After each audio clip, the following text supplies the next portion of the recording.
ಮನೆಗೆ ಹೋಗಿ ಅಣ್ಣ ತಂಗಿ ಆದವರಲ್ಲ, ಹೋಗೋಕ್ಕೂ ಮೊದ್ಲೇ ಅಣ್ಣ ತಂಗಿ ಆದವರು. ಸೀಸನ್ 10ಕ್ಕೆ ತಂಗಿ ಹೋಗಿದ್ರೆ ಸೀಸನ್ 11ಕ್ಕೆ ಅಣ್ಣ ಹೋಗಿದ್ರು. ಯಾರು ಅಂತ ಅನ್ಕೋತಾ ಇದ್ದೀರಾ? ಬನ್ನಿ ಪರಿಚಯ ಮಾಡಿಸ್ತೀನಿ. ಏನ್ ಸರ್ ಇಷ್ಟೊಂದು ಸಿಂಪಲ್ ಆಗಿ ಬಂದ್ಬಿಟ್ಟಿದ್ದೀರಾ? ಇನ್ನೊಬ್ರಿಗೆ ತೋರ್ಸೋದಕ್ಕೆ ಜೀವನ ಮಾಡಬೇಕು ಅಂತ ಇವಾಗ ಸಾಕು ಮೇಡಮ್, ನನಗೆ ನಾನು ಜೀವನ ಮಾಡಿದ್ರೆ ಸಾಕು.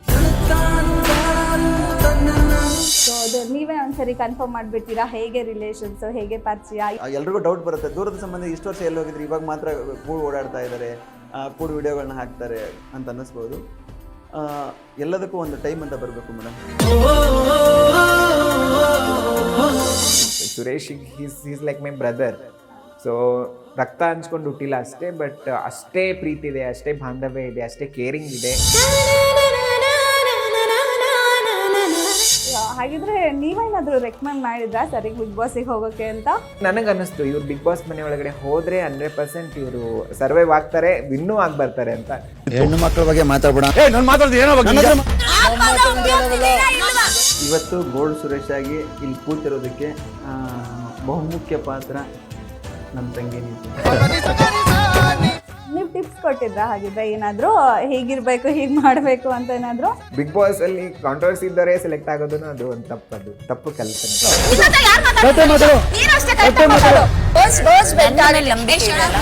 ನಾವು 17 ಜನರ ಕಣ್ಣಿಗೆ ಇಷ್ಟು ಕೆಟ್ಟವನಾಗಿ ಕಾಣಿಸ್ತಾ ಇದ್ದೀನಿ, ಹೊರಗಡೆ ಅವ್ರ ಕಣ್ಣಿಗೆ ನಾನು ಇನ್ನೆಷ್ಟು ಕೆಟ್ಟವನು ಕಾಣಿಸ್ಬಾರ್ದು ಹೊರಗಡೆ ಜಗತ್ತಲ್ಲಿ.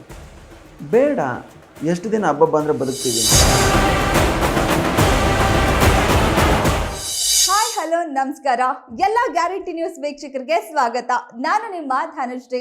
ನಾನಿವತ್ತು ನಿಮ್ಗೊಂದು ಸರ್ಪ್ರೈಸ್ ಅನ್ನ ತಂದಿದ್ದೀನಿ. ಅದೇನಂದ್ರೆ ಇವತ್ತು ನಮ್ ಜೊತೆ ಇದ್ದಾರೆ ಬಿಗ್ ಬಾಸ್ಗೆ ಹೋದಂತಹ ಅಣ್ಣ ತಂಗಿ. ಇವರು ಬಿಗ್ ಬಾಸ್ ಮನೆಗೆ ಹೋಗಿ ಅಣ್ಣ ತಂಗಿ ಆದವರಲ್ಲ, ಹೋಗೋಕ್ಕೂ ಮೊದ್ಲೇ ಅಣ್ಣ ತಂಗಿ ಆದವರು. ಸೀಸನ್ 10ಕ್ಕೆ ತಂಗಿ ಹೋಗಿದ್ರೆ ಸೀಸನ್ 11ಕ್ಕೆ ಅಣ್ಣ ಹೋಗಿದ್ರು. ಯಾರು ಅಂತ ಅನ್ಕೋತಾ ಇದ್ದೀರಾ? ಬನ್ನಿ ಪರಿಚಯ ಮಾಡಿಸ್ತೀನಿ. ಸರ್ ಕಾರ್ಯಕ್ರಮಕ್ಕೆ ಸ್ವಾಗತ. ಹೇಗಿದ್ದೀರಾ ಸರ್? ಓಕೆ. ಜೊತೆಗೆ ಅವ್ರ ಜೊತೆ ಬಿಗ್ ಬಾಸ್ ಸೀಸನ್ 10ರ ಮಾಜಿ ಸ್ಪರ್ಧಿಯಾದ ನೀತು ವಂಚಾಕ್ಷಿ ಅವರಿದ್ದಾರೆ. ಮೇಡಮ್, ನಿಮಗೂ ಕಾರ್ಯಕ್ರಮಕ್ಕೆ ಸ್ವಾಗತ. ಹೇಗಿದ್ದೀರಾ ಮೇಡಮ್? ಸೂಪರ್. ಓಕೆ. ಏನು ಸರ್ ಇಷ್ಟೊಂದು ಸಿಂಪಲ್ ಆಗಿ ಬಂದ್ಬಿಟ್ಟಿದ್ದೀರಾ? ನಾನೆಲ್ಲೋ ತುಂಬ KG ಅದೇ ಬಿಗ್ ಬಾಸ್ ಅಲ್ಲಿ ಹೋಗಿದ್ರಲ್ಲ ಅಷ್ಟೆಲ್ಲ ಹಾಕೊಂಡ್ ಬರ್ತೀರಿ ಅಂತ ಅನ್ಕೊಂಡಿದ್ವಿ ಸರ್. ಆದ್ರೂ ನೀವು ಅಲ್ಲಿ ಹೋಗಿದ್ದು ತುಂಬ ಗ್ರ್ಯಾಂಡಾಗಿ ಹೋಗಿದ್ರಿ ಅಲ್ವಾ? ಮೇಡಮ್, ಹೋಗ್ಬೇಕಾದ್ರೇ ನಾನು ಎಲ್ಲ ಕಡೆ ಹೇಳಿದ್ದೀನಿ, ನಿಮ್ಮಲ್ಲೂ ಹೇಳಿದ್ದೀನಿ, ಚಾಪ್ಟರ್ 1 ಸುರೇಶಾಗಿ ಹೋಗಿದ್ದೆ ಅಂತ. ಹೊರಗಡೆ ಬರ್ಬೇಕಂದ್ರೆ ಸುಮಾರು ಪಾಠನ ಕಲಿತು ಜೀವನದಲ್ಲಿ ಹೇಗಿರಬೇಕು, ಹೇಗೆ ಜೀವನ ಮಾಡಬೇಕು ಅಂತ ಕಲ್ಕೊಂಡು ಮನೆಯಿಂದ ಹೊರಗಡೆ ಬಂದಿದ್ದೀನಿ. ಒಬ್ಬೊಬ್ರಿಗೆ ಒಂದೊಂದು ಪಾಠ ಕಲಿಸಿದ್ದೆ ಬಿಗ್ ಬಾಸ್ ಮನೆ. ನನಗೂ ಕೂಡ ತುಂಬ ಪಾಠಗಳನ್ನ ಕಲಿಸಿದೆ ಬಿಗ್ ಬಾಸ್ ಮನೆ. ಆ ಪಾಠ ಕಲಿತು ಆ ಪಾಠದಲ್ಲಿ ನಾನು ಏನು ಕಲ್ತಿದ್ದೀನಿ ಆ ವಿದ್ಯೆನ ನನ್ನ ಜೀವನದಲ್ಲಿ ಅಳವಡಿಸ್ಕೋಬೇಕು ಅಂತ ಅದನ್ನು ಫಾಲೋ ಮಾಡ್ತಾ ಇದ್ದೀನಿ. ಇನ್ಮೇಲೆ ಹಾಗಿದ್ರೆ ಇಷ್ಟು ಸಿಂಪಲ್ ಆಗಿರ್ಬೇಕು ಅಂತ ಡಿಸೈಡ್ ಮಾಡಿದ್ದೀರಾ? ನೋಡಿ, ಮೊದಲು ಏನೋ ಒಂದು ಅನ್ನಿಸ್ತಾ ಇತ್ತು, ತೋರಿಕೆಗೆ ಇನ್ನೊಬ್ರಿಗೆ ತೋರ್ಸೋದಕ್ಕೆ ಜೀವನ ಮಾಡಬೇಕು ಅಂತ. ಇವಾಗ ಸಾಕು ಮೇಡಮ್, ನನಗೆ ನಾನು ಜೀವನ ಮಾಡಿದ್ರೆ ಸಾಕು. ಸರ್ ಮಾತು ಕೇಳ್ತಿದ್ರೆ ವೇದಾಂತಿ ಮಾತು ಕೇಳೋ ರೀತಿ ಅನ್ನಿಸ್ತಾ ಇದೆ. ಬಿಗ್ ಬಾಸ್ ಮನೆನೇ ಹಂಗೆ ಎಲ್ಲ ಕಲಿಸ್ಕೊಟ್ಟು ಅದು ಪದಗಳಲ್ಲಿ ಹೇಳೋದಕ್ಕಾಗಲ್ಲ. ಬಿಗ್ ಬಾಸ್ ಮನೆ ಆ ಥರ ಒಂದು ಅನುಭವನ ನಮ್ಗಳಿಗೆ ನಮ್ಮ ಜೀವನದಲ್ಲಿ ನಾವು ಕಲಿದಿರೋಂಥ ಪಾಠಗಳನ್ನ ಬಿಗ್ ಬಾಸ್ ಮನೆ ನಮಗೆ ಕಲಿಸಿ ಕೊಡುವಂಥದ್ದು. ಹೇಗಂದರೆ ದುಡ್ಡು ಕೊಟ್ಟು ಒಂದು ಜಿಮ್ಗೆ ಹೋಗ್ಬೋದು. ನಾವು ಎಷ್ಟೇ ಕಷ್ಟಪಟ್ಟು ವೆಯ್ಟ್ ಲಾಸ್ ಮಾಡ್ತೀವಿ, ಇನ್ನೊಂದು ಮಾಡ್ತೀವಿ, ಒಂದು ಯೋಗ ಸೆಂಟ್ರ್ ಹೋಗ್ಬಿಟ್ಟು ಮೈಂಡ್ನ ತುಂಬ ಕಾಮ್ ಮಾಡ್ಕೋಬೇಕು, ಮೈಂಡ್ ಶಾರ್ಪ್ ಮಾಡ್ಕೋಬೇಕು ಅಂತ ನಾವು ಯೋಗ ಮಾಡೋಕ್ಕೆಲ್ಲ ದುಡ್ಡು ಕೊಟ್ಟು ಹೋಗ್ತೀವಿ. ಬಿಗ್ ಬಾಸ್ ಮನೆ ಆಗಲ್ಲ, ನಮಗೇ ದುಡ್ಡು ಕೊಟ್ಟು ನಮಗೆ ಒಳ್ಳೊಳ್ಳೆ ಪಾಠ ಕಲಿಸಿ ಹೊರಗಡೆ ಕಳಿಸ್ತಾರಲ್ಲ, ಅದು big boss. It's a life lesson home ಅಂತ ಹೇಳ್ಬೋದು. ಸೊ ಅಲ್ಲಿಂದ ಯಾರು ಹೊರಗಡೆ ಬರ್ತಾರೆ, ಸೊ ಅಂದರೆ ಪರ್ಫೆಕ್ಟ್ ವ್ಯಕ್ತಿಯಾಗಿ ಬರ್ಬೋದು. ಸುದೀಪ್ ಸರ್ ಮಾತುಗಳು ಹಂಗಿರುತ್ತೆ. ಒಂದೊಂದು ಮಾತು ನಮ್ಗಷ್ಟೇ ಅಲ್ಲ, ಕಂಟೆಸ್ಟೆಂಟ್ಸ್ ಆಗಿ ಹೊರಗಡೆ ಜನರು ಅದನ್ನ ತಿಳ್ಕೊಂಡು ನಾವು ಅದನ್ನ ಅಳವಡಿಸ್ಕೊಂಡಾಗ ಒಂದು ಒಳ್ಳೆ ಜೀವನನ ಕಟ್ಕೋಬಹುದು. ತುಂಬಾ ಮೋಟಿವೇಟ್ ಆಗಿರುತ್ತೆ. ಹೌದು, ಅಲ್ಲಿ ಇರೋರ್ಗೆ ಅಲ್ಲ ಆಚೆ ಇರೋರ್ಗೂ ಹಾಗೆ ಫೀಲ್ ಆಗುತ್ತೆ. ಆಕ್ಚುಲಿ ಈಗ ನಮ್ ವೀಕ್ಷಕರಿಗೆ ಡೌಟ್ ಇದೆ, ಇಬ್ರು ಒಟ್ಟಿಗೆ ಕರ್ಸಿದೀವಲ್ಲ, ಯಾಕೆ ಒಟ್ಟಿಗೆ ಕರ್ಸಿರ್ಬೋದು ಅಂತ. ನಮಗೆ ಬಂದ ಮಾಹಿತಿ ಪ್ರಕಾರ ಇಬ್ರು ರಿಲೇಷನ್ಸ್ ಅಂತ. ಸೊ ಅದು ನೀವೇ ಒಂದ್ಸರಿ ಕನ್ಫರ್ಮ್ ಮಾಡ್ಬಿಡ್ತೀರಾ? ಹೇಗೆ ರಿಲೇಷನ್ಸ್, ಹೇಗೆ ಪರಿಚಯ, ಏನ್ ರಿಲೇಷನ್ಸ್ ಅಂತ? ಮೇಡಮ್, ಮೊದಲನೇದಾಗಿ ನಮ್ಮ ಇಬ್ಬರು ಜರ್ನಿ ಸ್ಟಾರ್ಟ್ ಆಗೋದು ಉತ್ತರ ಕರ್ನಾಟಕದಿಂದ. ಬೆಳಗಾಮು, ಗದಗು ಒಳ್ಳೆ ಒಂದು ಒಡನಾಟ ಇರುವಂತಹ ನಮ್ಮೆರಡು ಊರುಗಳು. ನನ್ನ ಕಸಿನ್ ಆಗಬೇಕು. ಅಂದ್ರೆ ಅದೇ ಯಾವ ರೀತಿಯಿಂದ ದೂರದ ಸಂಬಂಧಿ. ದೂರದ ಸಂಬಂಧಿ. ದೂರದ ಸಂಬಂಧಿ. ಎಲ್ರಿಗೂ ಡೌಟ್ ಬರುತ್ತೆ, ದೂರದ ಸಂಬಂಧಿ ಇಷ್ಟು ವರ್ಷ ಎಲ್ಲಿ ಹೋಗಿದ್ರಿ, ಇವಾಗ ಮಾತ್ರ ಕೂಡಿ ಓಡಾಡ್ತಾ ಇದ್ದಾರೆ, ಕೂಡಿ ವಿಡಿಯೋಗಳನ್ನ ಹಾಕ್ತಾರೆ, ಕೂಡಿ ಏನೋ ಒಂದು ಕೆಲಸ ಮಾಡ್ತಾರೆ ಅಂತ ಅನ್ನಿಸ್ಬೋದು. ಎಲ್ಲದಕ್ಕೂ ಒಂದು ಟೈಮ್ ಅಂತ ಬರಬೇಕು ಮೇಡಮ್. ಆ ಟೈಮ್ ಬಂದಾಗಲೇ ಅದಕ್ಕೆ ಉತ್ತರ ಅಂದ್ರೆ ಬಿಗ್ ಬಾಸ್ ಗಿಂತ ಮುಂಚೆನೂ ನಂದು ಟ್ಯಾಟೂ ಸ್ಟುಡಿಯೋ ಓಪನ್ ಇದ್ದಾಗೆಲ್ಲ ಬಂದಿದ್ರು. ಆ ಒಡನಾಟ ಇದ್ದೇ ಇತ್ತು, ಆದ್ರೆ ಅಷ್ಟು ಪಬ್ಲಿಕ್ ಸರ್ ಯಾರಿಗೂ ಗೊತ್ತಿರ್ಲಿಲ್ವಲ್ಲ, ಸೊ ಹಾಗಾಗಿ ಇಲ್ಲ. ಇವಾಗ ಈ ಕರ್ನಾಟಕ ಫುಲ್ ಫೇಮಸ್ ಆಗೋಗಿದ್ದಾರೆ, ಹಾಗಾಗಿ ಈಗ ಅನ್ನಿಸ್ತಾ ಇದೆ. ಹೌದು. ಹಾಗಿದ್ರೆ ನೀವೇನಾದ್ರೂ ರೆಕಮೆಂಡ್ ಮಾಡಿದ್ರಾ ಸರಿಗೆ ಬಿಗ್ ಬಾಸಿಗೆ ಹೋಗೋಕೆ ಅಂತ? ಖಂಡಿತ. ಏನೋ ನಾವು ಬೇರೆ ಏನೋ ಬಿಸ್ನೆಸ್ ಸ್ಟಾರ್ಟ್ ಮಾಡಬೇಕು ಅಂತ ನಾವು ಮಾತಾಡ್ತಾ ಇದ್ವಿ ಒಂದ್ಸತಿ. ಸೊ ನಾನು ಬಿಗ್ ಬಾಸ್ ಮನೆ ಒಳಗಡೆ ಇದ್ದಿದ್ರಿಂದ ನನಗೆ ಗೊತ್ತಿತ್ತು ಯಾವ ಥರ ವ್ಯಕ್ತಿ ಬಿಗ್ ಬಾಸ್ ಮನೆಗೆ ಹೋದರೆ so they can survive, win ಆಗ್ಲೂಬಹುದು ಅನ್ನೋದು ಒಂದು ಥಾಟ್ ಇತ್ತು. ಸೊ ನಾನು ಮಾತಾಡ್ತಾ ನನಗೆ ಈ ವ್ಯಕ್ತಿ Suresh is like my brother.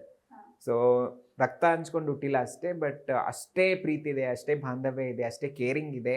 So ಅವ್ರ ಸಕ್ಸಸ್ನ ನೋಡಿ ನಾನು ತುಂಬ ಖುಷಿ ಪಡ್ತೀನಿ, ನನ್ನ ಸಕ್ಸಸ್ ನೋಡಿ ಅವ್ರು ಖುಷಿ ಪಡ್ತಾರೆ. ಸೊ ಆ ಒಂದು ಒಡ ಹುಟ್ಟಿದವರು ಅಂತಲೇ ಹೇಳ್ಬೋದು, ನಮ್ಮ ಉತ್ತರ ಕರ್ನಾಟಕದ ಒಡ ಹುಟ್ಟಿದವರು ಅಂದರೂ ತಪ್ಪಾಗಲ್ಲ. ಸೊ ಅಷ್ಟು ಬಾಂಧವ್ಯ ಇದೆ. ಸೊ ಆ ಟೈಮಲ್ಲಿ ನನಗೆ ಅನ್ನಿಸ್ತು ಇವ್ರು ಬಿಗ್ ಬಾಸ್ ಮನೆ ಒಳಗಡೆ ಹೋದರೆ 100% ಇವರು ಸರ್ವೈವ್ ಆಗ್ತಾರೆ, ವಿನ್ನೂ ಆಗಿ ಬರ್ತಾರೆ ಅಂತ. ಸೊ ಜಸ್ಟ್ ಅದನ್ನೊಂದು ಇವ್ರ ಪ್ರೊಫೈಲ್ನ ನಾನು ಕಳಿಸಿದಾಗ ಅದು ಆಮೇಲೆ ಮಿರಾಕಲ್ ಆಯ್ತು. ಅದು ತುಂಬಾ ಇಂಟ್ರೆಸ್ಟಿಂಗ್ ಕ್ಯಾರೆಕ್ಟರ್ ಅಂತ ಅನ್ಸ್ಬಿಟ್ಟು ಕರೆದಿದ್ದಾರೆ ಬಿಗ್ ಬಾಸ್. ಖಂಡಿತ. ಹೌದು, ಜಸ್ಟ್ ರೆಫರ್ ಮಾಡಿದೀನಿ, but end of the day ಅವ್ರ ಕ್ಯಾರೆಕ್ಟರ್, ಅವ್ರ ವ್ಯಕ್ತಿತ್ವ, ಅವ್ರ ಹಾರ್ಡ್ ವರ್ಕ್, ಅವ್ರನ್ನ ಇಲ್ಲಿವರೆಗೂ ಕರ್ಕೊಂಡ್ ಬಂದಿರೋದು. ಸೊ ಹಾಗಾಗಿ ಸೊ ಅವರ ಒಂದು ಶ್ರಮ ಇವತ್ತು ಅವರು ಗೋಲ್ಡ್ ಸುರೇಶ್ ಆಗಿ ಜನ ಗುರ್ತಿಸ್ತಾರೆ ಅಂದ್ರೆ he is the main person ಅಂತ. ಅಂದ್ರೆ ಈಗ ನೀವು ಹಂಗಿದ್ರೆ ಸೆಲೆಕ್ಟ್ ಆದ್ರೆ ನಿಮಗೆ ಕಾಲ್ ಬರುತ್ತೆ ಅಲ್ಲ ಸರ್, ಏನೋ ಹೇಳಿದ್ರಿ. ಇವತ್ತು ಗೋಲ್ಡ್ ಸುರೇಶ್ ಆಗಿ ಇಲ್ಲಿ ಕೂತಿರೋದಕ್ಕೆ ಬಹುಮುಖ್ಯ ಪಾತ್ರ ನನ್ನ ತಂಗಿ ನೀತು. ಯಾಕಂದರೆ ಅದನ್ನು ಎಲ್ಲೂ ನಾನು ಹೇಳ್ಕೊಂಡಿಲ್ಲ. ಒಂದೊಳ್ಳೆ ಅವಕಾಶ ಸಿಗಲಿ, ಒಂದೊಳ್ಳೆ ವೇದಿಕೆ ಮೇಲೆ ಹೇಳೋಣ ಅಂತ ನಾನು ಕಾಯ್ತಾ ಇದ್ದೆ. ಪ್ರತಿಯೊಂದನ್ನು ಬಿಗ್ ಬಾಸ್ನು ಹೊರತುಪಡಿಸಿ ನನ್ನ ಬಿಸ್ನೆಸ್ನ ಆಗು ಹೋಗುಗಳ ಬಗ್ಗೆ ಆಗಲಿ, ಹೀಗೆ ಮಾಡಬೇಕು, ಹೀಗೆ ಇರಬೇಕು, ಜೀವನದಲ್ಲಿ ನೀನು ಈ ಥರ ಬೆಳಿಬೇಕು ಅಣ್ಣ ಅಥವಾ ನನಗೆ ಅವ್ರು ಹೇಳುವಂಥದ್ದಾಗಲಿ, ಅವ್ರಿಗೆ ನಾನು ಹೇಳುವಂಥದ್ದಾಗಲಿ, ಅದೆಲ್ಲವೂ ಹೇಳಿದಾಗ ಇದೆಲ್ಲ ಹೇಳೋದಕ್ಕೆ ಒಡ ಹುಟ್ಟಿದ ಅಕ್ಕ ತಂಗಿನೂ ಬೇಡ, ಅಣ್ಣರು ಬೇಡ, ಯಾರೂ ಬೇಡ. ಯಾರಾದರೂ ಒಬ್ರು ಹೇಳ್ಬೋದು, ಬಟ್ ಯಾರಾದರೂ ಹೇಳೋದಕ್ಕಿಂತ ನಮ್ಮವ್ರು ಹೇಳಿದಾಗ ನಾವು ತೊಗೋತೀವಲ್ಲ, ಅದನ್ನು ನಾನು ಎಷ್ಟು ನಾನು ನೀತು ಇದಾಗಿದ್ದೀವಿ ಅಂತಂದರೆ, ದಿನಕ್ಕೆ ಒಂದ್ಸಲ ನಾವು ಫೋನ್ ಮಾಡಿಲ್ಲ ಅಂದ್ರೆ ನಮ್ಗೆ ಸಮಾಧಾನ ಇರಲ್ಲ. ಏನು ಮಾಡ್ತಿದ್ಯಮ್ಮ, ಆಯ್ತಾ ಊಟ, ಏನು ನೆಕ್ಸ್ಟ್, ಎಲ್ಲಿ ಹೋಗ್ತಿದ್ದೀರಾ, ಏನು ಇವತ್ತಿನ ಕೆಲಸ ಏನು, ಅವ್ರು ನನ್ನನ್ನು ಕೇಳ್ತಾರೆ, ನಾನು ಅವ್ರನ್ನ ಕೇಳ್ತೀನಿ. ಆ ಥರ ಒಂದು ಬಾಂಧವ್ಯಕ್ಕೆ ಒಡ ಹುಟ್ಟಿದವರೇ ಬೇಕಂತೇನಿಲ್ಲ. ಎಲ್ಲ ಅಂತ ಏನಾಗಿ ಹೇಳ್ಬೇಕು ಅಂದರೆ, ಎಷ್ಟೋ ಸಂಬಂಧದಲ್ಲಿ ಒಡ ಹುಟ್ಟಿದವ್ರೆ ಹುಟ್ಟುತ್ತಾ ನಾವು ಹೇಗಾಗಿರ್ತೀವಿ, ಅಣ್ಣ ತಮ್ಮಂದಿರ ಹುಟ್ಟಿರ್ತೀವಿ, ಬರ್ತಾ ದಾಯಾದಿಗಳಾಗ್ತೀವಿ, ಆಮೇಲೆ ಜಗಳ ಆಡ್ಕೊಂಡು ಎಲ್ಲ ಏನೇನೋ ಆಗ್ಬಿಡ್ತವೆ. ಆ ಥರದ ಪ್ರಕರಣಗಳು ತುಂಬ ಇದ್ದಾವೆ. ಅಂಥ ಒಂದು ಯುಗದಲ್ಲಿ ಭಗವಂತ ಎಲ್ಲೋ ಒಂದು ಕಡೆ ಯಾವುದೋ ಒಂದು ಜನ್ಮದಲ್ಲಿ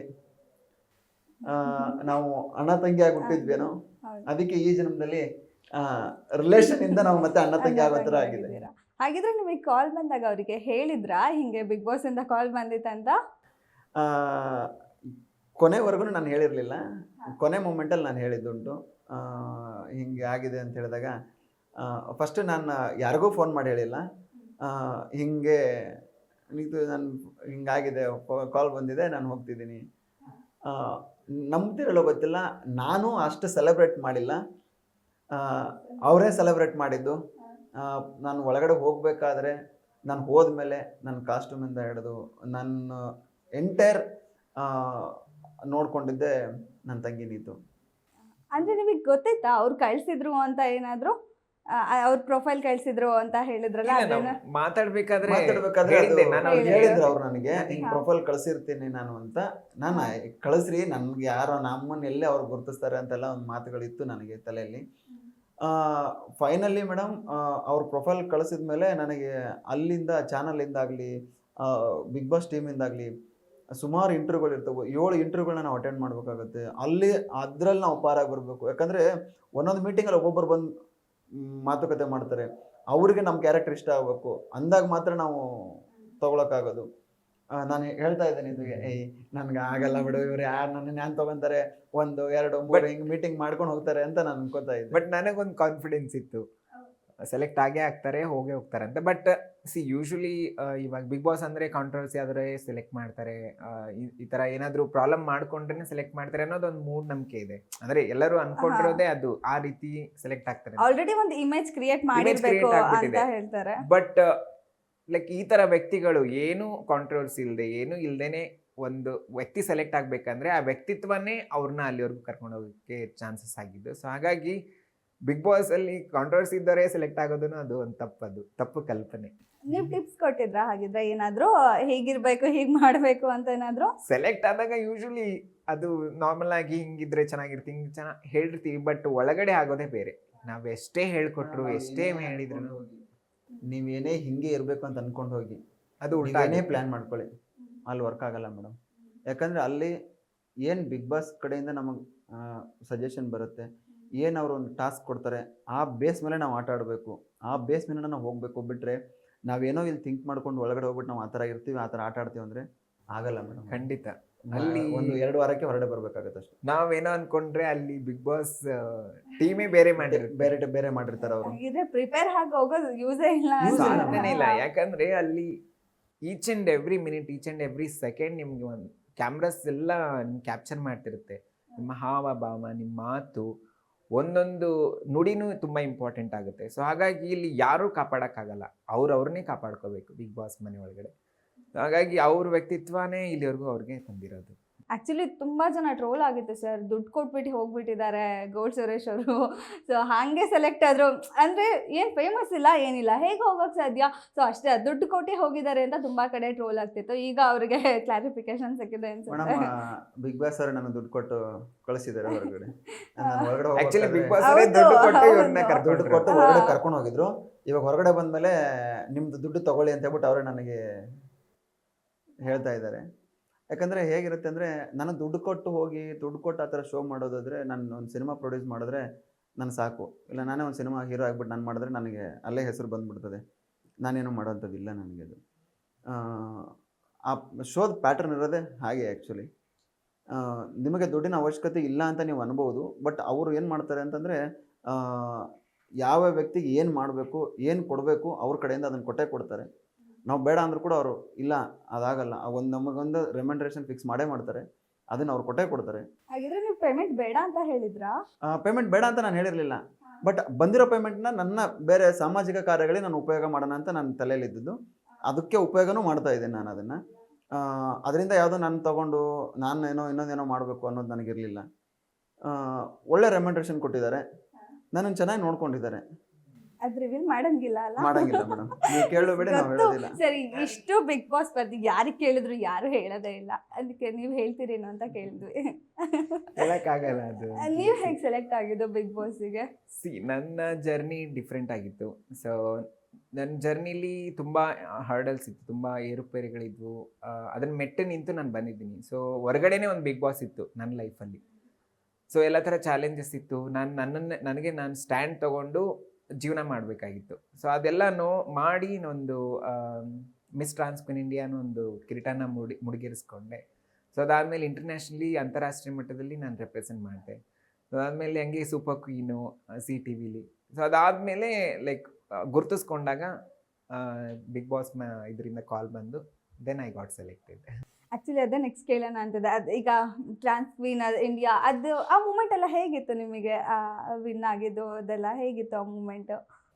ತುಂಬ ಚೆನ್ನಾಗಿತ್ತು. ಅಂದರೆ ಲೈಕ್ ಮೊದಲೆಲ್ಲ ನಾವು ನನ್ನ ಮಿರರ್ ಮುಂದೆ ನಿಂತ್ಕೊಂಡು ಲೈಕ್ ಅನ್ಕೋತಿದ್ದೆ, ನಾನು ಒಂದು ಆ್ಯಕ್ಟ್ರೆಸ್ ಆಗಬೇಕು, ನಾನು ಒಂದು ಮಾಡೆಲ್ ಆಗಬೇಕು.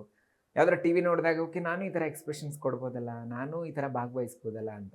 ಸೊ ಬಟ್ ಓಕೆ, ನಾನು ಟ್ರಾನ್ಸ್ಜೆಂಡರ್ ಇದ್ದೀನಿ, ಇಲ್ಲಿ ನಮ್ಮ ಸಮಾಜದಲ್ಲಿ ನಮ್ಮನ್ನು ಗುರುತಿಸಲ್ಲ, ನಮಗೆ ಐಡೆಂಟಿಫೈ ಇಲ್ಲ, ಸೊ ಆಗಲ್ಲ ಬಿಡು ಅನ್ನೋದೊಂದು ಕಲ್ಪನೆ ಇತ್ತು. ಅದಾದಮೇಲೆ ನಮ್ಮ ಕಮ್ಯುನಿಟಿಗೋಸ್ಕರ ಒಂದು ಪ್ಯಾಜೆಂಟ್ ಆರ್ಗನೈಸ್ ಆಯಿತು. ಅದು ನೆದರ್ಲ್ಯಾಂಡಿಂದ ಒಂದು ಆರ್ಗನೈಸೇಷನ್ ಬಂದು ಅಶೋಕ್ ಹೋಟ್ಲಲ್ಲಿ. ಸೊ ಆ ಟೈಮಲ್ಲಿ ಹಂಗೆ ಒಂದು 3 ದಿನ ಹೋಗಿ ಪಾರ್ಟಿಸಿಪೇಟ್ ಮಾಡೋಣ ಬಿಡು ಅಂತ ಹೋಗಿದ್ದು. ಹ್ಮ್. ನಾನು ಏನೇ ಮಾಡಿದ್ರು 100% ಕೊಡೋಂಥ ವ್ಯಕ್ತಿತ್ವ ನಂದು, ಯಾವುದೇ ಕೆಲಸ ಆಗಿರಲಿ. ಸೊ ಅಲ್ಲಿ ನಾನು 100% ಕೊಟ್ಟೆ. ಅಲ್ಲಿ ಟ್ಯಾಲೆಂಟ್ ರೌಂಡ್ ಅಂತ ಇತ್ತು, ಅಲ್ಲಿ ಟ್ಯಾಲೆಂಟ್ ತೋರಿಸ್ದೆ. So I got the title. ಆಮೇಲೆ ಮಿರಾಕಲ್ ಆಯಿತು ನನ್ನ ಲೈಫಲ್ಲಿ. ನೈಸ್. ಇಬ್ರಿಗೂ ಕೇಳೋ ಕ್ವಶನ್, ಹೇಗಿತ್ತು ಹಾಗಿದ್ರೆ ಬಿಗ್ ಬಾಸ್ ಅನುಭವ ಹೇಗಿತ್ತು? ಅಲ್ಲಿಗೆ ಬಂದ ಮೇಲೆ ಏನೆಲ್ಲ ಚೇಂಜಸ್ ಆಯ್ತು? ಮೇಡಮ್, ಒಳಗಡೆ ಹೋಗ್ಬೇಕಾದ್ರೇ ನಾವು ಸೆಲೆಕ್ಟ್ ಆಗ್ಬೇಕಾದ್ರೆ ಒಂದು ಇರ್ತದೆ ಕ್ವಶನ್ ಮಾರ್ಕ್. ನೀವು ಹೇಳಿದ್ರಲ್ಲ, ಹೀಗೆ ಸೆಲೆಕ್ಟ್ ಆದ್ರಿ, ಹೇಗೆ ಒಳಗಡೆ ಹೋದ್ರಿ ಅಂತ, ಅಲ್ಲಿಂದನೇ ಪ್ರಾರಂಭ ಆಗುತ್ತೆ. ನಾನು ಒಳಗಡೆ ಹೋಗೋ ಕ್ಯಾರೆಕ್ಟ್ರಾ, ನಾನು ಒಳಗಡೆ ಹೋದರೆ ಅಲ್ಲಿ ಸರ್ವೈವ್ ಆಗ್ತೀನ ಅನ್ನೋದೊಂದು ಕ್ವಶನ್ ಮಾರ್ಕ್ ದೊಡ್ಡದಾಗಿ ಇದ್ದೇ ಇರ್ತದೆ. ನನಗೂ ಕೂಡ ಅದೇ ಕ್ವಶನ್ ಮಾರ್ಕ್ ಇತ್ತು. ಒಳಗಡೆ ಹೋದರೆ ನಾನು ಹೇಗಿರ್ತೀನಿ, ನನ್ನ ಸಿಟ್ಟು, ನನ್ನ ಕೋಪ ನಾನು ಹೇಗೆ ತಡ್ಕೋತೀನಿ. ನನಗೆಲ್ಲ ಹೇಳ್ತಾ ಇದ್ರು, ಮೂಗ ಮೇಲೆ ಸಿಟ್ಟಿದೆ, ಬೇಗ ನೀನು ಅದನ್ನು ಕಮ್ಮಿ ಮಾಡ್ಕೋಬೇಕು, ಕಂಟ್ರೋಲ್ ಮಾಡ್ಕೋಬೇಕು. ಎಷ್ಟೊಂದು ಸಲ ಹೇಳಿದ್ದಾರೆ, ನೀವು ಡೈರೆಕ್ಟಾಗಿ ಆ ಥರ ಎಲ್ಲ ಕೋಪ ರಿಯಾಕ್ಟ್ ಮಾಡಿಬಿಡ್ರಿ ಅಂತ ಹೇಳ್ತಿದ್ರು. ಒಳಗಡೆ ಹೋದಾಗ ನನಗೆ ಅಂದ್ಕೊಂಡು ಹೋಗಿದ್ದು, ನನ್ನಲ್ಲಿರುವಂಥ ಕೆಟ್ಟ ಗುಣಗಳನ್ನು ಬಿಟ್ಟು ಹೊರಗಡೆ ಬರೋಣ ಅಂತ ನಾನು ಅಂದ್ಕೊಂಡಿದ್ದು. ಅಲ್ಲಿ ಹೋದ್ಮೇಲೆ ಸುದೀಪ್ ಸರ್ ಪ್ರತಿ ವಾರ ಬರ್ತಾಯಿದ್ರು. ಅವ್ರು ಸ್ವಲ್ಪ ಮಾತುಗಳನ್ನು ಹೇಳ್ತಾಯಿದ್ರು, ಅವ್ರು ಸ್ವಲ್ಪ ವಿಷಯಗಳನ್ನ ಕೊಡ್ತಾಯಿದ್ರು. ಆಮೇಲೆ ನಾವು ತುಂಬ ಬೇಜಾರಾದಾಗ ನಮಗೆ ಏನೋ ಒಂದು ಧ್ವನಿ ಬರ್ತದೆ, ಏನೋ ಒಂದು ಹೇಳ್ತದೆ ಅಂತಂದರೆ ಅದು ಬಿಗ್ ಬಾಸ್ ಅವರು. ಅದು ಅವರು ರೂಪ ಇಲ್ಲ ನಮಗೆ, ಬರೀ ಬರೋದು ಒಂದೇ ಒಂದು ಧ್ವನಿ. ಅವ್ರು ಹೇಳಿದಾಗ ಅದೊಂದು ಎಲ್ಲೋ ಒಂದು ಕಡೆಗೆ ನಮ್ಮ ಜೀವನದಲ್ಲಿ ನಾವು ಬದಲು ಮಾಡ್ಕೊಳ್ಳೋದಕ್ಕೆ ಒಳ್ಳೊಳ್ಳೆ ಅವಕಾಶಗಳಿದೆ ಇಲ್ಲಿ ಅನ್ನೋದೊಂದು ನಮಗೆ ಅದು ಥಾಟ್ಸ್ ಬರ್ತಾ ಇದ್ದದು. ಆ ಥರ ಒಂದು ಇದರಲ್ಲಿ 17 ಜನರ ಮಧ್ಯದಲ್ಲಿ ಅವರು ಕೊಟ್ಟಿರುವಂತಹ ನಮಗೆ ಪಟ್ಟಗಳನ್ನು ತಗೊಂಡು, ನಿಮಗೆ ದುರಹಂಕಾರ, ಊಸುರುವಳ್ಳಿ, ಏನೇನು ನಾವು ಹೊರಗಡೆ ಜಗತ್ತಲ್ಲಿ ಯಾವ ಪಟ್ಟ ತೊಗೊಂಡ್ರು ಅವೆಲ್ಲ ಪಟ್ಟನೂ ಆ ಮನೇಲಿ ಕೊಡ್ತಾರೆ. ಅದೆಲ್ಲವನ್ನು ತೊಗೊಂಡು ನಾವು ಹೇಗೆ ಬದಲಾಗಬೇಕು, ಅದೇ 17 ಜನ ಕೊಟ್ಟಿರೋ ಪಟ್ಟ ತೊಗೊಂಡು ನಾವು ಅವ್ರು ಹೇಗೆ ಉತ್ತಮ ಅನ್ನೋದನ್ನು ಪ್ರೂವ್ ಮಾಡಬೇಕು ಅನ್ನೋದು ನನ್ನ ತಲೆಯಲ್ಲಿ ಇದ್ದದ್ದು. ಆ ಥರ ಎಲ್ಲ ವಿಷಯಗಳನ್ನು ನಾನು ತೊಗೊಂಡಾಗ ನನಗೆಲ್ಲೋ ಅನ್ಸೋದು, ನಾವು 17 ಜನರ ಕಣ್ಣಿಗೆ ಇಷ್ಟು ಕೆಟ್ಟವನಾಗಿ ಕಾಣಿಸ್ತಾ ಇದ್ದೀನಿ, ಹೊರಗಡೆ ಅವ್ರ ಕಣ್ಣಿಗೆ ನಾನು ಇನ್ನೆಷ್ಟು ಕೆಟ್ಟವನು ಕಾಣಿಸ್ಬಾರ್ದು ಹೊರಗಡೆ ಜಗತ್ತಲ್ಲಿ. ಬೇಡ, ಎಷ್ಟು ದಿನ ಹಬ್ಬ ಅಂದರೆ ಬದುಕ್ತೀವಿ ಮೇಡಮ್. ಈಗ ಹೇಗಿದೆ ಅಂದರೆ ಜಮಾನ, 5 ನಿಮಿಷ ಇದ್ದಿರೋ ಮನುಷ್ಯ ಇನ್ನು 5 ನಿಮಿಷಕ್ಕೆ ಇರಲ್ಲ. ಈ ಥರ ಕಾಲಮಾನದಲ್ಲಿ ನಾವು ಎಷ್ಟು ದಿನ ಬದುಕೋರಿದ್ದೀವಿ? ಬೇಡ, ಚೇಂಜ್ ಆಗೋಣ. ಅಂದರೆ ನನ್ನ ಇವ್ರದ್ದು ಜರ್ನಿ ನೋಡಿದ್ನಲ್ಲ, ಲೈಕ್ ಎಷ್ಟು ಅಂದರೆ ಸಾಮಾನ್ಯ ವ್ಯಕ್ತಿಯಾಗಿ ಇಷ್ಟು ಒಂದು ಮಟ್ಟಕ್ಕೆ ಬರಬೇಕು ಅಂದರೆ ಅಷ್ಟು ಸಾಮಾನ್ಯವಾದ ಕೆಲಸ ಅಲ್ಲ, ಅದು ತುಂಬ ದೊಡ್ಡ ಪ್ರಾಸೆಸ್ ಅದು. ಅಂದರೆ ಇವ್ರ ಮೈಂಡ್ ಎಷ್ಟು ಸ್ಟ್ರಾಂಗ್ ಇದೆ, ಇವರು ಯಾರೇನೇ ಹೇಳಿದ್ರು ಅದಕ್ಕೆ ತಲೆ ಕೆಡಿಸ್ಕೊಳ್ಳಲ್ಲ. ಅವ್ರದ್ದು ಏಮ್ ಏನಿದೆ ಅದನ್ನು ಗುರ್ತು ಮಾಡ್ಕೊಂಡು ಹೋಗುವಂಥ ವ್ಯಕ್ತಿತ್ವ ಅಂತ ಗೊತ್ತಿತ್ತು. ಸೊ ಒಳಗಡೆ ಹೋಗಿನೂ ಅವ್ರು 17 ಜನ ಅಲ್ಲ, 100 ಜನ ಇದ್ರೂ ಸರ್ವೈವ್ ಆಗ್ತಾರೆ ಒಂದು ಕಾನ್ಫಿಡೆಂಟ್ ಇತ್ತು. ಅದೇ ರೀತಿನೇ ಬಂದ್ರು. ಹೌದು, ಯಾರೇನೇ ಅಂದ್ರೂ ತಲೆ ಕೆಡಿಸ್ಕೊತಿರ್ಲಿಲ್ಲ. ಅಂಡ್ ಬ್ಯಾಕ್ ಗ್ರೌಂಡ್ ವೈಸು ಅಷ್ಟೇ, ಅವರೆಲ್ಲ ಒಂದು ಸೆಲೆಬ್ರಿಟಿ ಲೈಕ್ ಮೀಡಿಯಾ ಈ ತರ ಬ್ಯಾಕ್ ಗ್ರೌಂಡ್ ಇಂದ ಬಂದು ಸರ್ ಹೋಗಿ ಅವ್ರ ಮಧ್ಯೆ ಸರ್ವೈವ್ ಆಗಿದ್ದು ತುಂಬಾ ನಿಜ, ಗ್ರೇಟ್. ಹೌದು ಮೇಡಮ್, ಅದೇ ಮೇಡಮ್ ಚಾಲೆಂಜ್ ಜೀವನದಲ್ಲಿ, ಅದೇ ದೊಡ್ಡ ದೊಡ್ಡ ಚಾಲೆಂಜ್ಗಳು. ಆ ಥರ ಚಾಲೆಂಜ್ಗಳನ್ನ ನಾವು ಜೀವನದಲ್ಲಿ ಗೆದ್ರೆ ಜೀವನ ನಾವು ಅಷ್ಟೇ ಅಲ್ಲ, ಈಗ ಎಲ್ಲ ಜನಸಾಮಾನ್ಯರಿಗೂ ಒಂದೊಂದು ಪ್ರಾಬ್ಲಮ್ಸ್ ಇದ್ದೇ ಇರುತ್ತೆ. ಸೊ ಆ ಪ್ರಾಬ್ಲಮ್ಸ್ನ ನಾವು ಮೆಟ್ಟಿ ನಿಂತು ಒಂದು ಡಿಫ್ರೆಂಟಾಗಿ ಯೋಚನೆ ಮಾಡಿದಾಗ, ಡಿಫ್ರೆಂಟ್ ವಿಷನ್ ಇದ್ದಾಗಲೇ ನಾವು ಲೈಕ್ ಒಂದು ಮಟ್ಟಕ್ಕೆ ಹೋಗೋಕ್ಕಾಗೋದು. ಇಲ್ಲ ನಾವು ನಾರ್ಮಲಾಗಿ ಓಕೆ ಕಂಫರ್ಟೇಬಲ್ ಜೀವನ ಸಾಕ್ಬಿಡು, ಇಷ್ಟು ದುಡಿತೀವಿ, ಓಕೆ ಇಷ್ಟು ಸಾಕ್ಬಿಡು ಅಂತಂದಾಗ ಅಷ್ಟೇ ಇದರಲ್ಲೇ ಇರ್ತೀವಿ. ಒಂದು ಕೆರೆ, ಒಂದು ಬಾವಿಲಿ ಇದ್ದಂಗೆ ಆಗುತ್ತೆ. ನಾವು ಸಮುದ್ರಕ್ಕೆ ಹಾರಿದಾಗಲೇ ಗೊತ್ತಾಗುತ್ತೆ, ಓ ಎಲ್ಲ ತಿಮ್ಮಿಂಗ್ಗಳಿದೆ, ಅದಿದೆ ಇದಿದೆ ಅಂತ. Then we have to survive. So ಆ ರೀತಿ ಆಗುತ್ತೆ ಬಿಗ್ ಬಾಸ್ ಮನೆ. ಇವನ್ ನಮ್ಮ ಹೊರಗಡೆ ಸಮಾಜದಲ್ಲೂ ಅಷ್ಟೇ, ಸೊಸೈಟಿಲೂ ಜನರ ಮಧ್ಯೆ ನಾವು ಬದುಕಬೇಕು, ಒಂದು ಒಳ್ಳೆ ಜೀವನ ಕಟ್ಕೋಬೇಕು, ನಾವು ಒಂದು ರೋಲ್ ಮಾಡೆಲ್ ಆಗಬೇಕು ಅಂದರೆ we have to face the situations. ಅಷ್ಟೇ ಚಾಲೆಂಜಿಂಗ್.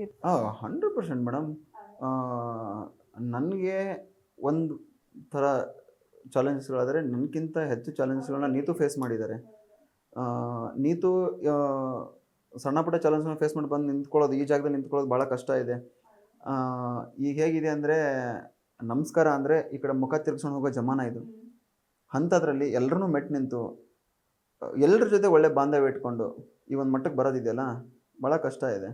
ಆಮೇಲೆ ಇಡೀ ಬಿಗ್ ಬಾಸ್ ಮನೆಯಲ್ಲಿ ಹೇಗೆ ಒಳಗಡೆ ಹೋಗಿದ್ರು ಹಾಗೆ ಹೊರಗಡೆ ಬಂದಂಥ 10ನೇ ಸೀಸನ್ನ ವ್ಯಕ್ತಿ ಅಂದರೆ ನನ್ನ ತಂಗಿ ನೀತು.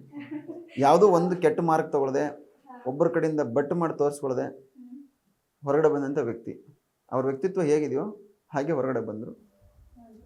ಇಲ್ಲ, ನನಗೆ ಮೊದಲೇ ಇತ್ತು, ಬಿಗ್ ಬಾಸ್ ಮನೆ ಒಳಗಡೆ ಹೋಗೋಕ್ಕಿಂತ ಮುಂಚೆನೇ ಇತ್ತು, ನಾನು ಹೇಗಿದ್ದೀನೋ ಹಾಗೆ ಹೋಗಬೇಕು, ಹಾಗೆ ಪಾರ್ಟಿಸಿಪೇಟ್ ಮಾಡಬೇಕು, ಬರಬೇಕು ಅಂತ.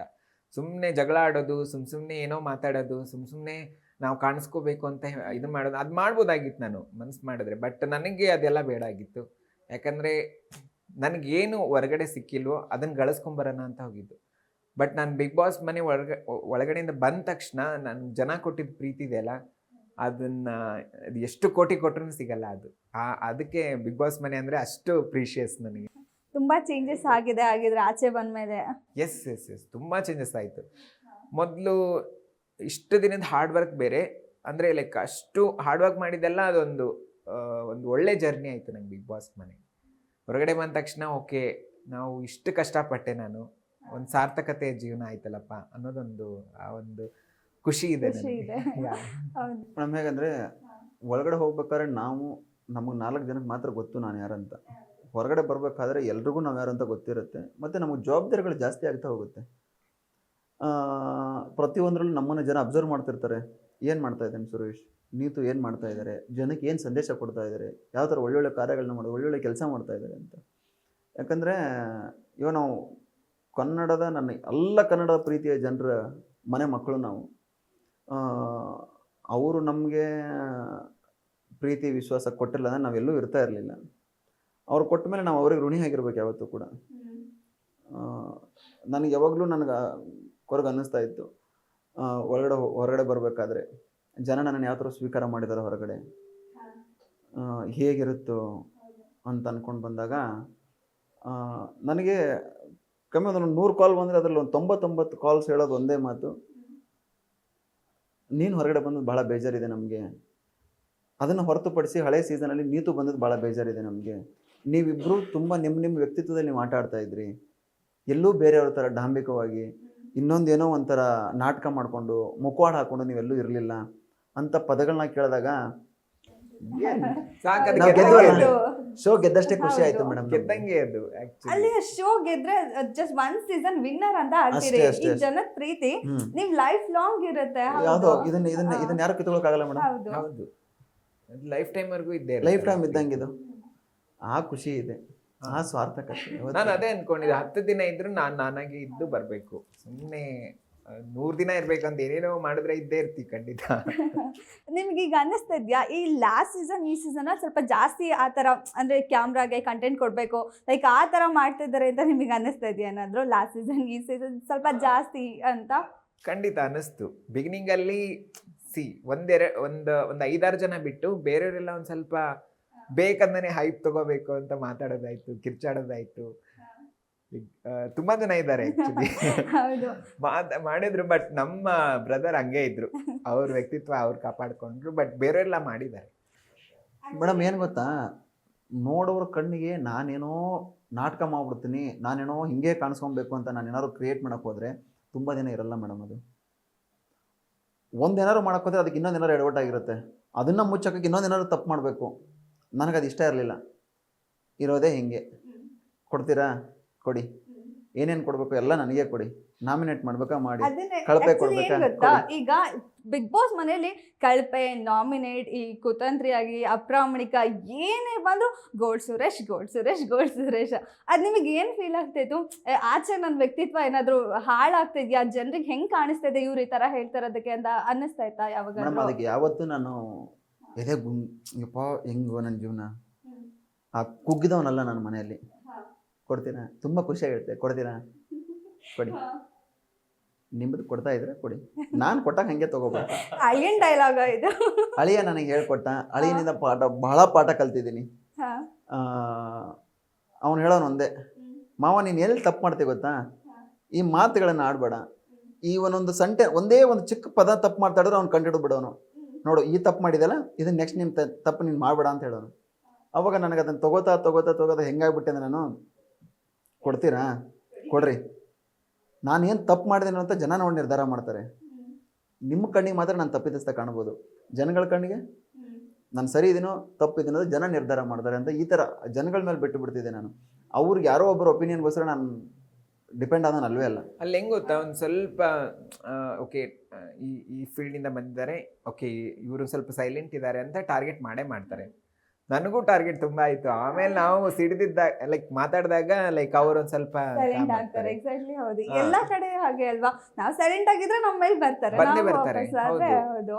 ಸ್ವಲ್ಪ ನಾವು ಸ್ಟ್ರಾಂಗ್ ಆಗಿ ಮಾತಾಡಿ ನಾವೇನಿದೆ ಅದನ್ನ ಡೈರೆಕ್ಟ್ ಆಗಿ ಹೇಳಿದಾಗ ಓ ತುಂಬಾ ಸ್ಟ್ರಾಂಗ್ ಇದಾರಪ್ಪ, ನಮ್ ಬಾಡಿಗೆ ನಾವ್ ಇರ್ಬೇಕು ಅನ್ನೋದು ಬರುತ್ತೆ. ಹೌದು, ನಾನ್ ಅಳಿಯನ್ ಬಗ್ಗೆ ಪಾಪ ಬೇಜಾರ್ ಮಾಡ್ಕೊಂಡಿರ್ತೀರಾ ಅಂತ ಅನ್ಕೊಂಡಿದ್ದೆ ಆಕ್ಚುಲಿ. ಇಲ್ಲ, ಅವ್ರು ಹೊರಗಡೆ ಬಂದಾಗ ಅಷ್ಟೇ ಅವ್ರ ಫೇವರೇಟ್ ಯಾರಂದ್ರೆ ಹನುಮಂತ. ನಾನು ಹನುಮಂತು ಎಲ್ಲ ಮತ್ತೆ interviews ಧನು. ನೋಡ್ದೆ. ಹೌದು ತುಂಬಾ ಫ್ರಾಂಕ್ ಆಗಿ ಹೇಳಿದ್ರು ಅವರು. ಅಂದ್ರೆ ಲೈಕ್ ಬಿಗ್ ಬಾಸ್ ಮನೆ ಒಳಗಡೆ ಒಬ್ಬೊಬ್ಬರಿಂದ ಒಂದೊಂದು ಕಲ್ತಿರ್ತೀವಿ.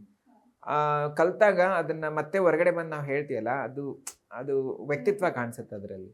ಸೊ ಹಾಗೆ ಏನ್ ಕ್ಯೂರಿಯಾಸಿಟಿ ಅಂದ್ರೆ, ಈಗ ಬಿಗ್ ಬಾಸ್ ಮನೆಯಿಂದ ಆಚೆ ಬಂದ್ಮೇಲೆ ನೀವು ಹಳೆ ಎಪಿಸೋಡ್ಸ್ ಎಲ್ಲ ನೋಡಿರ್ತೀರಲ್ಲ, ಅಲ್ಲಿ ನೋಡಿ ನಿಮಗೆ ಏನಾದರೂ ಅನ್ಸಿದ್ಯಾ ಇವ್ರ ಬಗ್ಗೆ ಮಿಸ್ಅಂಡರ್ಸ್ಟ್ಯಾಂಡಿಂಗ್ ಮಾಡ್ಕೊಂಡಿದ್ದು, ಇವ್ರ ಹಂಗಲ್ಲ ಅಂತ, ಆ್ಯಂಡ್ ಒಳ್ಳೆಯವ್ರು ಅಂತ ಅನ್ಕೊಂಡಿರೋ ಅಯ್ಯೋ ಇವ್ರು ಹೀಗ ಅಂತ ಅನ್ಸಿದ್ಯಾ ಯಾರ ಮೇಲಾದ್ರೂ ಯಾವ್ದಾರ ಒಂದು ಮೂಮೆಂಟ್ ಅಂತ? ಆ ಥರ ಏನು ಅನಿಸಿಲ್ಲ. ಲೈಕ್ ಅಂದರೆ ಲೈಕ್ ಏನು ಗೊತ್ತಾ, ಅಲ್ಲಿ ನಾನು ಈಗ ಹೊರಗಡೆ ಬಂದಮೇಲೆ ಒಂದು ವಾರ 1-2 ವಾರ ಅಯ್ಯೋ ಹಿಂಗೆ ಮಾಡ್ಬಿಟ್ರಲ್ಲ, ಹಂಗೆ ಮಾಡ್ಬಿಟ್ರಲ್ಲ, ನಾನು ಹಿಂಗೆ ಮಾತಾಡ್ಬೇಕಾಯ್ತು, ಹಂಗೆ ಆ ಥರ ಬರುತ್ತೆ. But end of the day ಆಟ ಅಂತ ನೋಡಿದಾಗ ನಾವು ಏನೂ ಇಲ್ಲ ಅಂದ್ರೂ, ಇವಾಗ ಎಕ್ಸಾಂಪಲ್ ನಾನು ಸುರೇಶ್ ಮನೆ ಒಳಗಡೆ ಹೋದ್ವಿ ಅಂತ ತಿಳ್ಕೊಳ್ಳಿ, ಈಗ ನಾನು ಅವ್ರಿಗೆ ನಾಮಿನೇಟ್ ಮಾಡಲೇಬೇಕಾಗುತ್ತೆ. ಏನಾದ್ರು ತಪ್ಪು ಮಾಡಿದಾಗ ಏನಾದರೂ ತಪ್ಪು ಕಂಡಿಡ್ದು ಹೇಳಲೇಬೇಕಾಗುತ್ತೆ. ಅದು ಆಟ. ಸೊ ಹೊರಗಡೆ ಬಂದಮೇಲೆ ನಾವು ಮತ್ತೆ ಅಣ್ಣ ತಂಗಿನೇ. ಸೊ ಅಲ್ಲಿ ಆಟ ಆಡಬೇಕಾದ್ರೆ ಆ ಥರ ಪವರ್ಫುಲ್ ಇರಲೇಬೇಕು, ಮಾತಾಡಬೇಕಾಗುತ್ತೆ, ಸ್ಟ್ರಾಂಗ್ ಇರಬೇಕು. ಓಕೆ, ನಮ್ಗೆ ಯಾರೋ ಒಬ್ರು ಕಂಫರ್ಟ್ ಇದ್ದಾರೆ ಬಿಡು, ನಾವು ಅವ್ರನ್ನೇನು ಮಾತಾಡಬಾರ್ದು, ನಮ್ಮ ಜೊತೆಗೆ ಇರಬೇಕು ಅಂತ ಆ ಥರ ಮಾಡಿದಾಗ ಅಲ್ಲಿ ನೀವು ನಿಮ್ಮ ವ್ಯಕ್ತಿತ್ವ ಕಾಣಿಸಲ್ಲ, ನೀವು ಗೆಲ್ಲಕ್ಕಾಗಲ್ಲ. ಈಗ ಆಟ ಆದಮೇಲೆ ಒಂದು ಸ್ಪರ್ಧೆ ಆದಮೇಲೆ ಸ್ಪರ್ಧೆನೇ.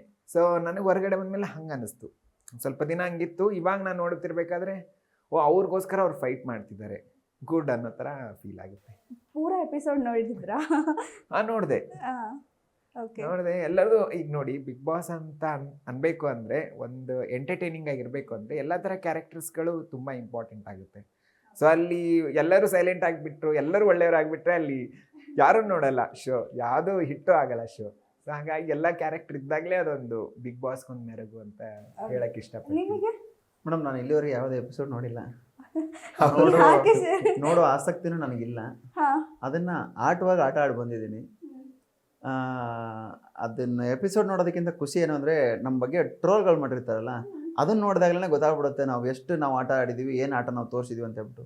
ಅದರಲ್ಲೇ ಖುಷಿ ಪಡ್ತೀನಿ ನಾನು. ಸಾಕು ಎಪಿಸೋಡ್ ನೋಡೋವಂಥ ಕ್ಯೂರಿಯಾಸಿಟಿ ಇರುತ್ತಲ್ಲ ಸರ್. ಈಗ ಹಿಂದೆ ಮಾತಾಡಿರೋದು ಆ್ಯಕ್ಚುಲಿ ನಿಮ್ಮ ಎಪಿಸೋಡಲ್ಲೇ ಅನ್ಕೋತೀನಿ ನಾನು, ಹಿಂದೆ ಏನು ಮಾತಾಡಿದ್ದಾರೆ ಅದನ್ನ ಅಷ್ಟು ನೀಟಾಗಿ ಎಲ್ರಿಗೂ ತೋರಿಸಿರೋದು. ಅಷ್ಟು ಈಗಿನ ಸಿಚುವೇಶನ್ಗೆ ತಾಳ್ಮೆ, ಪೇಷನ್ಸು, ಎಪಿಸೋಡ್ ನೋಡೋಷ್ಟು ಪೇಷನ್ಸು ನನಗಿಲ್ಲ. ತುಂಬ ಬೇರೆ ಪೇಷನ್ಸ್ ಕಲ್ತಿದ್ದೀನಿ, ಬೇರೆದ್ರ ಬಗ್ಗೆ ಆಸಕ್ತಿ ಜಾಸ್ತಿ ಇದೆ. ಅದ್ರ ಕಡೆ ಹೋಗೋಣ. ಬಿಗ್ ಬಾಸ್ ಮನೆ ಆಟವಾಗೇ ನೋಡ್ತೀನಿ. ಅದನ್ನು ಅಲ್ಲಿ ಏನೇ ನಡೆದಿದ್ರು ಕೂಡ ಅದಲ್ಲಿ ನಡೆದೋಗಿರುತ್ತೆ. ಅದನ್ನು ಮತ್ತೆ ಮೇಲ್ಕಾಕೊಂಡು ಕೂತ್ಕೊಂಡು ಅದನ್ನು ನೋಡಿದಾಗ ಮನಸ್ಸಲ್ಲಿ ಆಗುವಂಥ ಒಂದು ಉಲ್ಮಣ, ತಳ್ಳಣ ಅಂತಾರಲ್ಲ, ಅದನ್ನು ಮಾಡ್ಕೊಳ್ಳೋ ಅಷ್ಟು ಇದು ಇಲ್ಲ. ಅದು ಹಂಗೆ ಆಗುತ್ತೆ. ಈಗ ನಾವು ಆಟ ಆಡಿ ಬಂದಿರ್ತೀವಲ್ಲ, ಸೊ ಈಗ ನಾವು ಅದನ್ನ ಮಿಸ್ ಮಾಡ್ಕೋತಿರ್ತೀವಿ. ಅಯ್ಯೋ ಹಿಂಗಾಯ್ತಲ್ಲ, ಹಿಂಗೆ ಮಾತಾಡ್ಬೋದಾಗಿತ್ತಲ್ಲ, ಹಿಂಗೆ ಹೇಳ್ಬೋದಾಗಿತ್ತಲ್ಲ. ಅವ್ರು ಹೇಳೋದು ಕರೆಕ್ಟ್ ಅದು. ಸೊ ನಮ್ಗೆ ಅನಿಸ್ತಿತ್ತದ, ನಾವು ನೋಡ್ಬೇಕಾಗೋ ಇಲ್ಲಿ ಹಿಂಗೆ ಮಾತಾಡ್ಬೋದಾಗಿತ್ತಲ್ಲ, ಹಿಂಗೆ ಹೇಳ್ಬೋದಾಗಿತ್ತಲ್ಲ. ಎಪಿಸೋಡ್ ನೋಡಿ ಫೀಲ್ ಮಾಡೋದಕ್ಕಿಂತ ನೋಡ್ದೇನೆ ಸುಮ್ಮನೆ ಇದು ಬೆಸ್ಟ್ ಆಕ್ಚುಲಿ. ಗ್ಯಾರಂಟಿ ನ್ಯೂಸ್, ಸುದ್ದಿ ಖಚಿತ, ನ್ಯಾಯ ನಿಶ್ಚಿತ.